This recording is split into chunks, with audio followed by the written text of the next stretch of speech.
नमस्ते बच्चों। आज के वीडियो लेक्चर में हम देखेंगे व्हाट आर एम्बीडेंट न्यूक्लियोफाइल्स।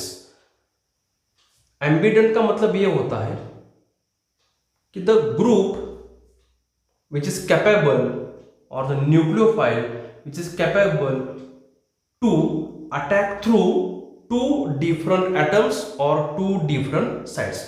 एक ही ग्रुप, एक ही न्यूक्लियोफाइल ऐसी कैपेसिटी रखता है कि जो दो साइड से अटैक करे अल्काइल ग्रुप के ऊपर। अगर आप एग्जांपल लोगे साइनाइड का, कार्बन एंड नाइट्रोजन, दो एटम्स है यानी कि दो साइड से ये कैपेसिटी रखता है, कार्बन से भी अटैक करेगा और नाइट्रोजन से भी अटैक कर सकता है। और अगर हम नाइट्राइट ग्रुप लेंगे NO2 तो इट इज कैपेबल और it is has a capacity to attack on R group of alkyl halide through N also or O also. It is called as ambident nucleophile. समझ में आ रहा है बच्चों? एक ही nucleophile ये कैपेसिटी रखता है कि दोनों एटम से अटैक करे, इसे हम एम्बीडेंट न्यूक्लियोफाइल। हमने बहुत सारे न्यूक्लियोफाइल्स देखे थे पिछले वीडियो लेक्चर में, हमने टेबल बनाया था, उसमें OH- भी था बच्चों। लेकिन OH- में कभी भी अटैक H से नहीं होता, अटैक सिर्फ O से होता है, तो इसे हम एम्बीडेंट नहीं बोलते। ओके, एम्बीडेंट किसे किसे बोलते हैं? तो cyanides and nitrides are the examples of ambident nucleophile. एक तो पहले बात करेंगे साइनाइड एम्बीडेंट न्यूक्लियोफाइल के बारे में। तो साइनाइड का स्ट्रक्चर कुछ इस तरह से होता है, C कार्बन, उसके बाद ये ट्रिपल बॉन्ड और नाइट्रोजन। कार्बन के ऊपर एक लोन पेयर तो नेगेटिव चार्ज, और नाइट्रोजन के ऊपर भी एक लोन पेयर है बच्चों। ये अगर बॉन्ड यहां पर शिफ्ट होता है तो स्ट्रक्चर कुछ इस तरह से तैयार होगा। कार्बन एक लोन पेयर ऐसे ही बना रहेगा और ये डबल बॉन्ड होगा, N के ऊपर दो लोन पेयर और दो बॉन्ड पेयर, तो चार्ज होगा नेगेटिव। इन दोनों स्ट्रक्चर्स को हम बोलते हैं resonating structure. It can shows A resonating structures. और इसका अगर हम हाइब्रिड स्ट्रक्चर देखें, रेजोनेंस का मिला के क्या होता है? हाइब्रिड होता है। तो ये कुछ इस तरह से होगा, C ये डबल बॉन्ड N, ये डॉटेड बॉन्ड, और ये नेगेटिव वाला चार्ज दोनों ने इक्वल तरीके से शेयर किया है। ये भी डेल्टा माइनस होगा और ये भी डेल्टा माइनस। इसे हम बोलेंगे हाइब्रिड स्ट्रक्चर। इसे हम क्या बोलेंगे? Hybrid structure. तो ऐसे कौन सी वजह है जिससे KCN का अटैक कार्बन से होता है और AgCN का अटैक नाइट्रोजन से होता है? हम दोनों के बारे में देखेंगे। एक तो पहले बात करेंगे हम KCN के बारे में। KCN का नाम बच्चों आप बताओ? Potassium cyanide. तो ये KCN is predominantly ionic. KCN is predominantly ionic, ये आयोनिक है। और देखो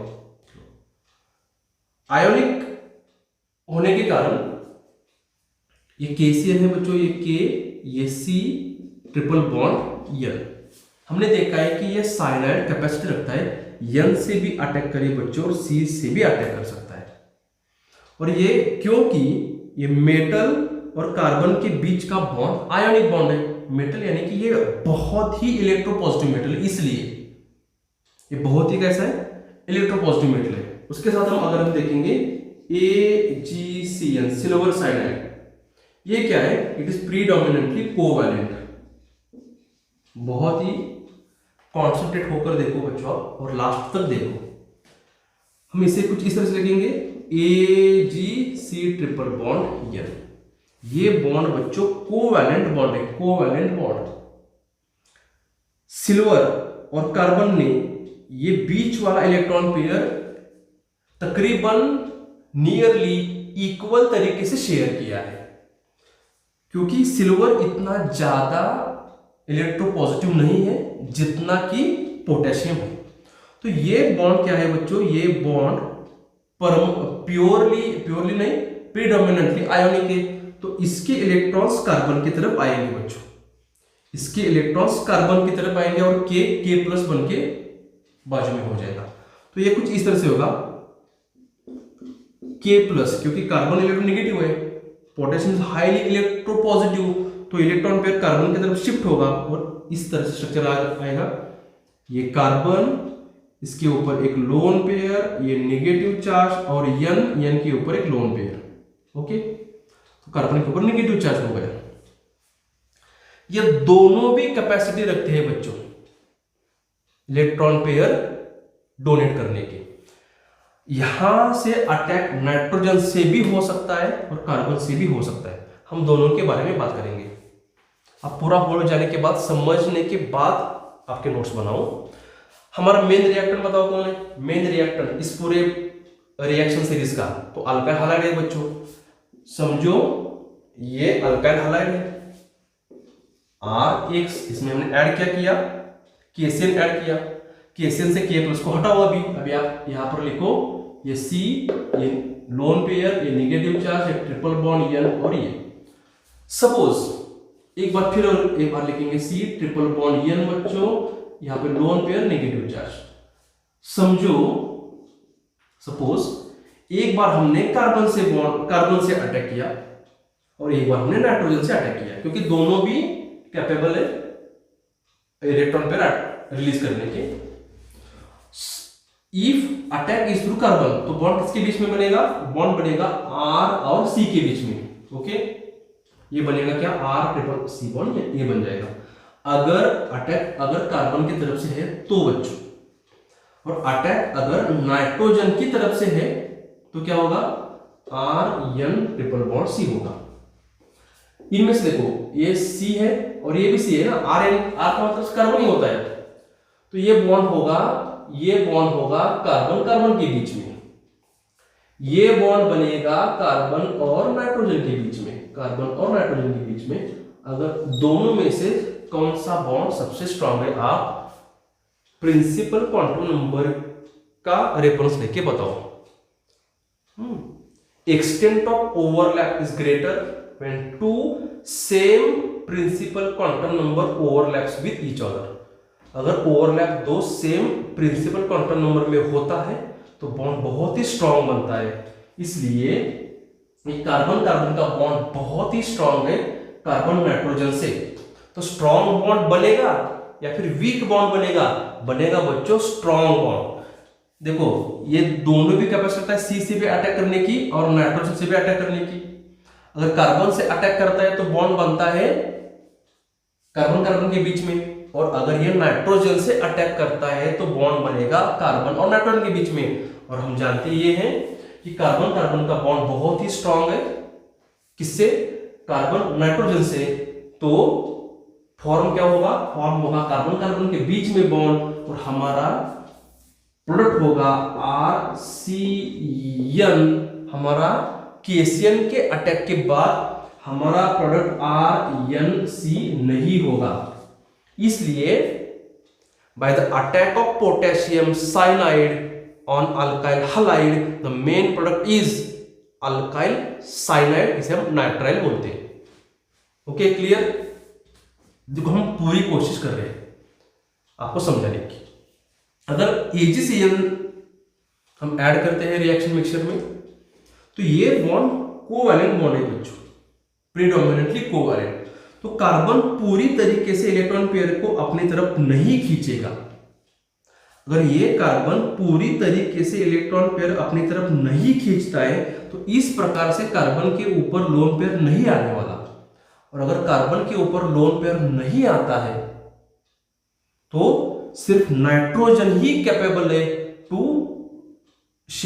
डोनेट द इलेक्ट्रॉन और to attack on the alkyl group. इसलिए इस कंडीशन में अटैक सिर्फ नाइट्रोजन से होगा, कार्बन से नहीं होगा। तो हम क्या लिखेंगे? द प्रोडक्ट इज RNC, इसे हम बोलते हैं अल्काइल आइसोसाइनाइड। क्या बोलते हैं इसे हम? Alkyl isocyanide. आपने लिख लिया इसे। इसके बाद हम देखेंगे ये नाइट्राइट्स क्या होते हैं। इसका स्क्रीनशॉट लो फटाफट से और लिख लो। ओके, नाइट्राइट, इसमें दो एग्जांपल्स है, हमने प्रीवियस वीडियो में देखा था न्यूक्लियोफाइल के कॉलम में। एक potassium nitrite, second one silver nitrite. फिर एक बार पोटेशियम है, और सिल्वर दोनों भी है। चलो हम दोनों के बारे में बात करेंगे।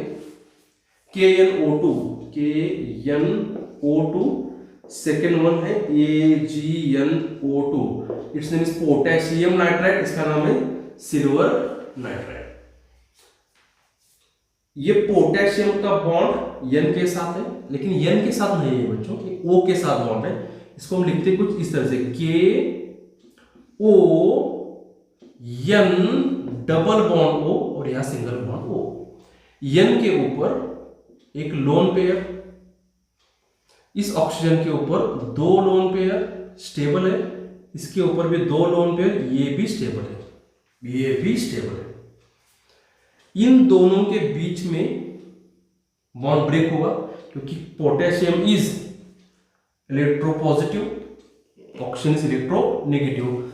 अगर ये इलेक्ट्रॉन पेयर ऑक्सीजन की तरफ शिफ्ट होता है बच्चों, तो स्ट्रक्चर कुछ इस तरह से होगा, K प्लस और ऑक्सीजन के ऊपर 3 लोन पेयर्स, एक bond pair N, double bond O और ये होगा नेगेटिवली चार्ज। तो अटैक कहां से होगा? अटैक नाइट्रोजन से होगा या फिर अटैक ऑक्सीजन से होगा? हियर अटैक इज थ्रू, ये बहुत ही इलेक्ट्रॉन रिच है ना, तो ये अटैक करेगा हमारे अल्काइल हैलाइड से अल्काइल के ऊपर। तो हमारा प्रोडक्ट क्या होगा? आर कहां से आएगा बच्चों? आर आएगा हमारा अल्काइल हैलाइड से। ये डेल्टा प्लस है तो इससे बॉन्ड बनेगा RONO, और RONO को हम बोलते हैं अल्काइल नाइट्राइड। क्या बोलते हैं उसे? Alkyl nitride. ये प्रोडक्ट इस तरह से नहीं होगा बच्चों, RNO2 हम लिख नहीं सकते। ऐसा लिखते हैं तो इसका मीनिंग होता है N से अटैक हो रहा है, तो ये पॉसिबल नहीं है इस केस में। चलो हम आगे देखेंगे।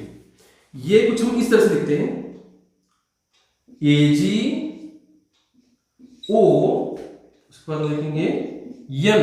और सबसे बढ़िया बात क्या है, देखो इस कंडीशन में ये फिर एक बार प्रीडोमिनेंटली क्या है? कोवैलेंट है, प्रीडोमिनेंटली कोवैलेंट है। और AgN और एक ऑक्सीजन फिर एक बार बच रहा है, तो इसका स्ट्रक्चर कुछ इस तरह से होगा। ये डबल बॉन्ड O होगा, फिर एक बार नाइट्रोजन को एक लोन पेयर, ऑक्सीजन को दो लोन पेयर। और ये क्योंकि ये इस तरह से ब्रेक नहीं होगा, ये इलेक्ट्रॉन पेयर ऑक्सीजन के पास इतने प्रेडोमिनेंटली नहीं जाएंगे क्योंकि सिल्वर इतना ज्यादा इलेक्ट्रोपॉजिटिव नहीं है बच्चों। तो सिल्वर बहुत कम इलेक्ट्रोपॉजिटिव है, तो ये इलेक्ट्रॉन पेयर शेयर्ड पेयर है, इसलिए ऑक्सीजन के ऊपर नेगेटिव चार्ज नहीं आएगा, तो इस ऑक्सीजन के ऊपर भी नेगेटिव चार्ज नहीं आएगा। तो यहां पर सिर्फ नाइट्रोजन ही है कि जो इलेक्ट्रॉन पेयर दे सकता है या फिर यहां से अटैक हो सकता है।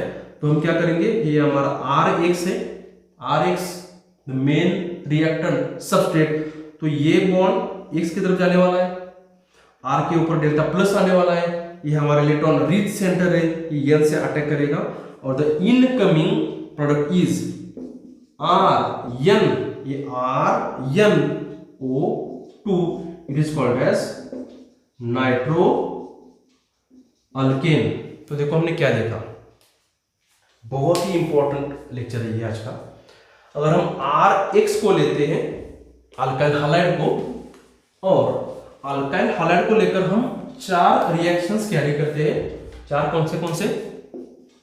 RH plus KCl, RH plus बच्चों AgCl, RH यानी कि हेलो अल्केन या फिर अल्काइल हैलाइड प्लस KnO2 और RH प्लस AgNO2। तो हर एक रिएक्शन का प्रोडक्ट अलग अलग है। एक इसका है RCN अल्काइल साइनाइड या फिर नाइट्राइड, इसका है RNC अल्काइल आइसोसाइनाइड, इसका होगा RONO अल्काइल नाइट्राइट, और इसका होगा RNO2 nitro alkane. I hope you will understand very better. तुम्हाला चांगलं समजलं असेल, आपको अच्छी तरह से समझ में आया होगा। इसी तरह से आप बने रहो, आपके खुद के नोट्स बनाओ। हम थोड़े हमारी फ्रीक्वेंसी हम बढ़ाएंगे लेक्चर की, क्योंकि आप पीछे वाले वीडियोस को फिर एक बार रिवाइज करो। चलो आगे आने वाले रिएक्शंस में हम सब्स्टिट्यूशन न्यूक्लियोफिलिक रिएक्शन डिटेल में देखने वाले हैं, और मैकेनिज्म आएंगे SN2 का और SN1 का भी। तब तक के लिए गुड डे, थैंक यू।